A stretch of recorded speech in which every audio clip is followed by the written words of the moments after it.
Uy boss, may report po ako. Daily, hourly, pati dream ko kasama na.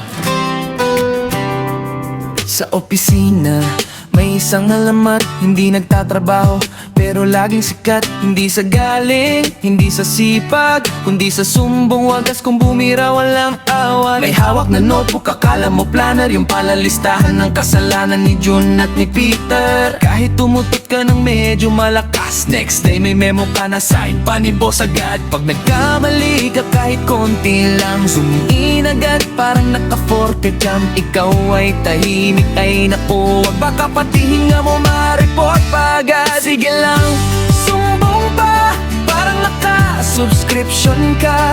Daily update kay boss, walang pahinga. Ikaw na ang official chismosa. Sige lang, sumbong pa, akala mo may mamanahin ka sa kumpanya, de wow. Plot twist ay di mo lang ang sayo talaga.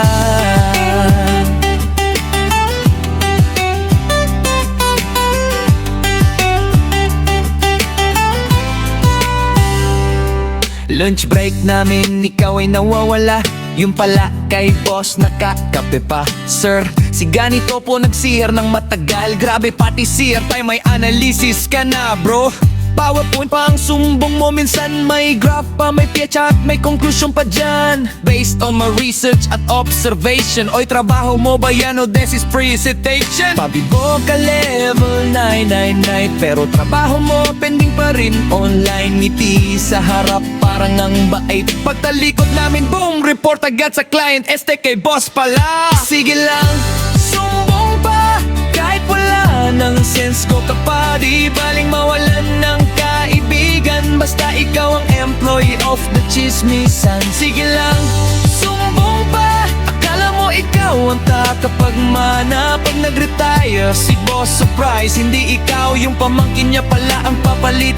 Aray, isang araw ikaw naman ang late, tapos may nakakita ay lagot ka mate. Biglang may report na mas mahaba, mas detalyado pa kaysa sa ginawa mo sa ribay. Sige lang, sumbong pa, hanggang mapagod ka. Kakasar may issue pa, posisyon man ay makuha mo na. Office GC naman, nakamute ka na. Sige lang, sumbong pa, pero tandaan mo sana, hindi ka superhero ng kumpanya. Ikaw ay sumbongero lang talaga.